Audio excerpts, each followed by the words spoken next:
Hey guys, I'm coming to you briefly from my office space with a little bit of unfurling practice. So this is like an unfurling reboot. I had posted a video via Zoom in the summertime and I was outdoors. It was kind of rather hard to hear, and I have been promising a new unfurling video for quite some time.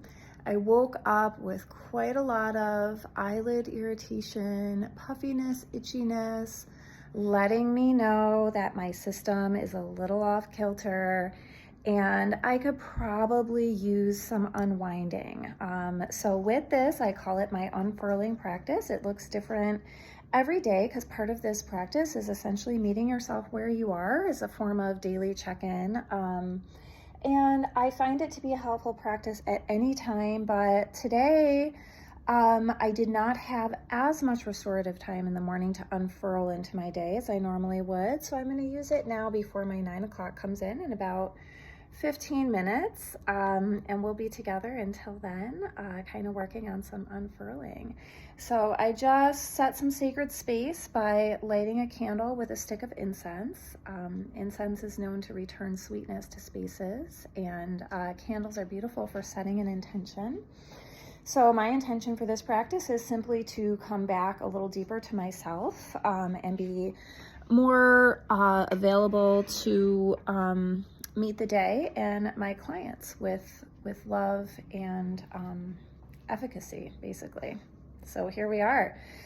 I'm gonna go ahead and pop you guys over here, and then we may have to be moving the camera a little bit around. So to get started with this practice, we'll start actually today from standing and just allowing the weight of the body to settle into the lower half, almost like sands in an hourglass.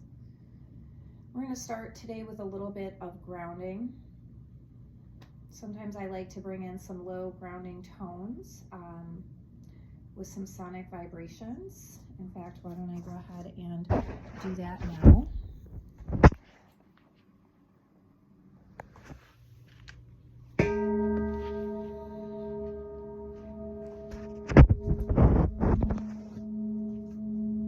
So allowing that weight to settle into the lower half of the body, almost like sands through an hourglass, imagining that the sands of the weight of your body are settling down, down, down, and really noticing your connection with your feet on the floor.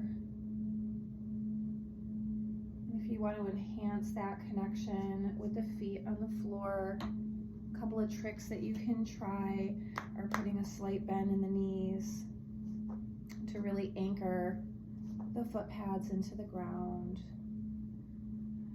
You can lift the toes up and then place them back down. You can come up to the balls of your feet and back down. And this is a lovely energy release. I'm going to model it first because not everybody enjoys this practice.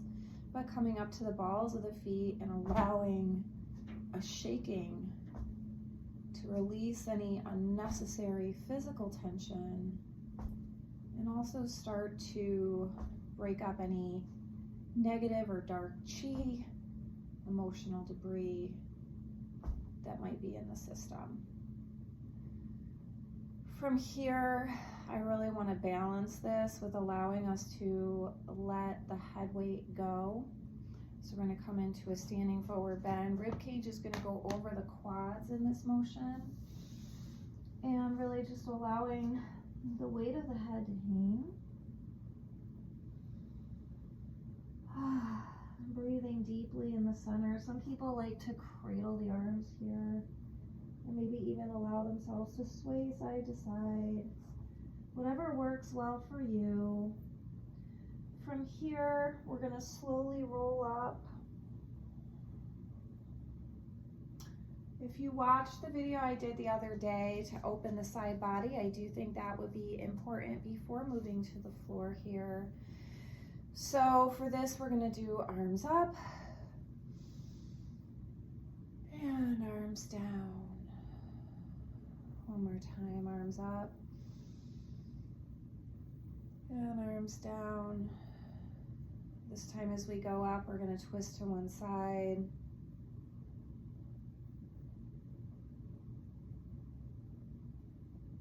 And the other side. And now we'll come on down to the floor. This is kind of what I had envisioned for unfurling today. All right, so with unfurling, we want to think about how the body wants to be in time and space. So I'm going to give you guys a couple options for this. The first option is going to be to come down all the way to a nice lying down position, almost like you're in Shavasana at yoga class. Having moved your body and your body systems and getting ready to settle down. And so from here,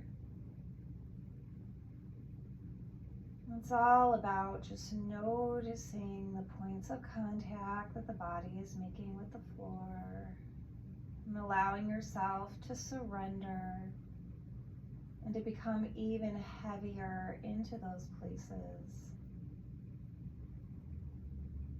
And as you do this, as you allow yourself to settle deeper, to weigh heavier into the ground, into the mat, into the floor,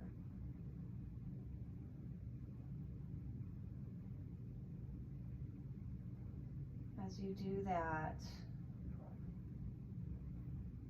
can you allow the contents of the belly to settle?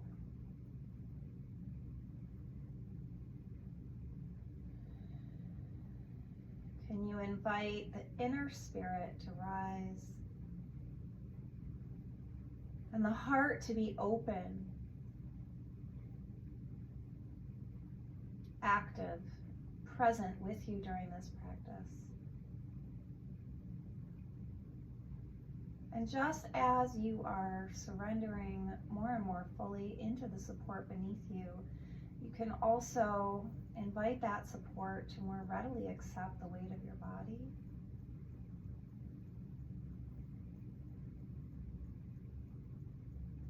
So we're yielding into the support.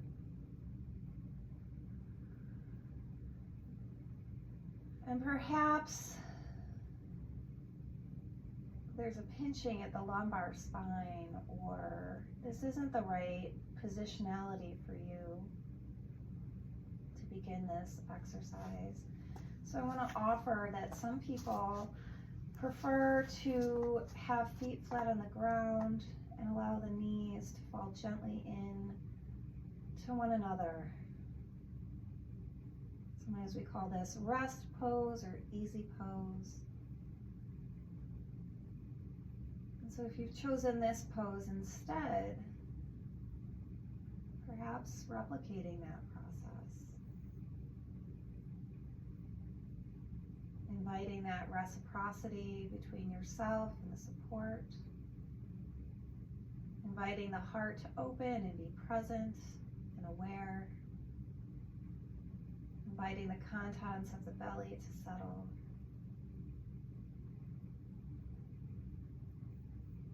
It's important to see what the hands want to do. My hands are kind of curled inward on my hip bones right now. It's always been a very comfortable position for me, but sometimes our arms might want to be out wide like a T.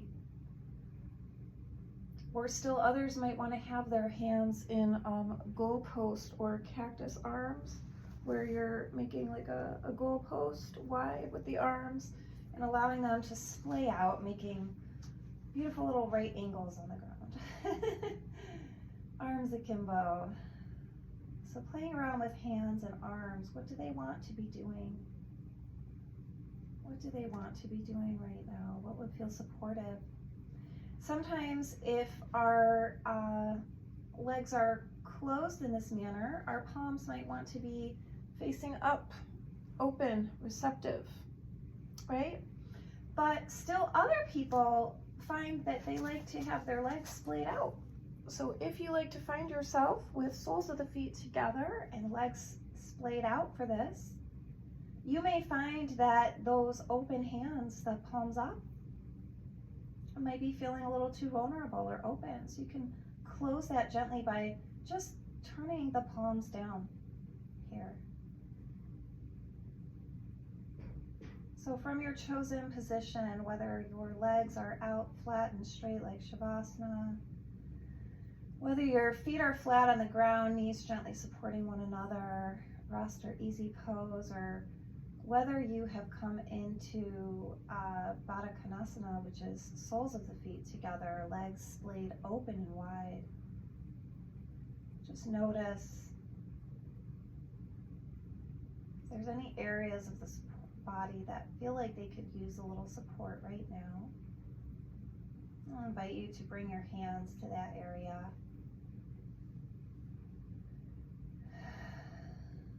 And from here, we'll do a little bit of heart math. So breathing into the heart now.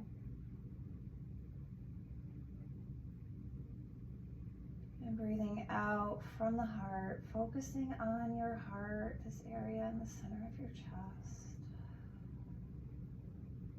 And drawing that breath, imagining that the breath is coming in through the heart. And imagining that that breath is being released through the heart.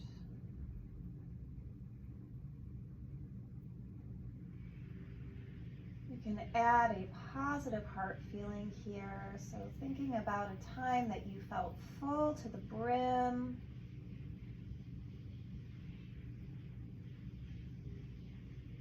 Or perhaps a beautiful place you've been, or someone you love very much.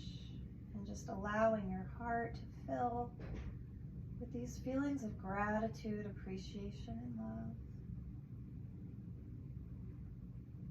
And as you breathe in and out through the heart, allowing yourself to really amplify and feel even more these feelings of gratitude, appreciation, and love.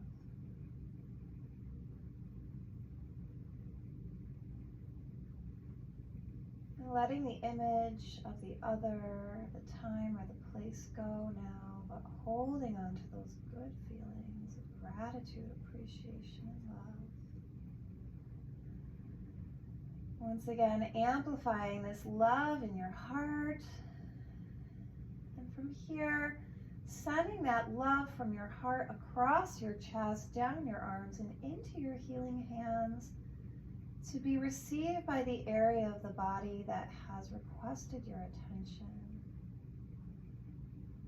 Just taking maybe 3 to 5 breath cycles here, sending that love, transmitting that love from your heart to yourself right now in this now moment.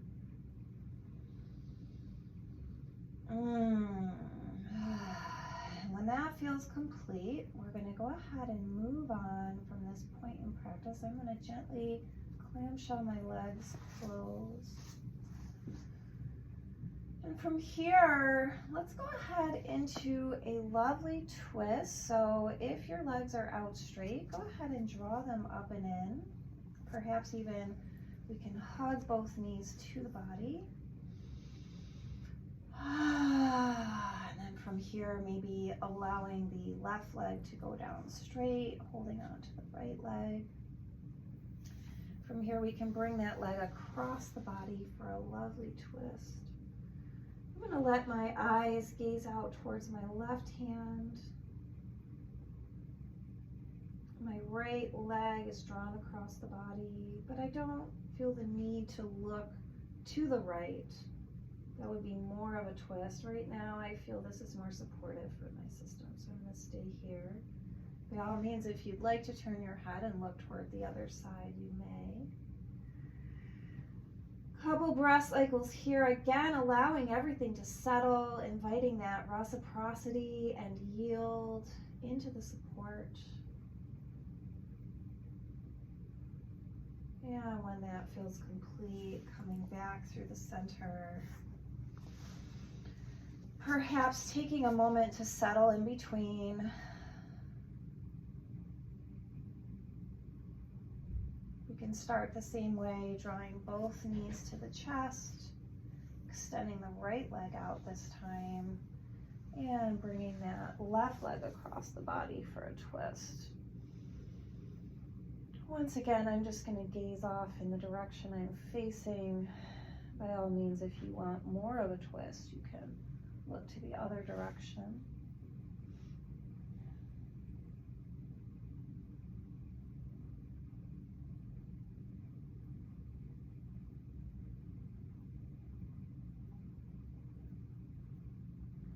And from here, I'm inclined to come into a cobra, so coming onto the belly, placing your forehead on the mat, hands flat. You're going to draw your palms back towards the shoulders, pointing the feet here, turning them slightly inward to protect the lumbar spine. If you're comfortable pressing up into a gentle cobra, going ahead and coming up, and then back down. One more time, pressing up, and back down.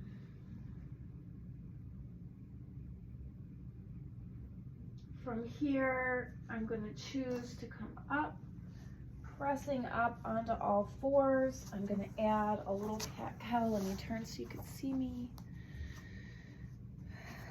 So pulling up through the spine. Inviting everything to really unwind here.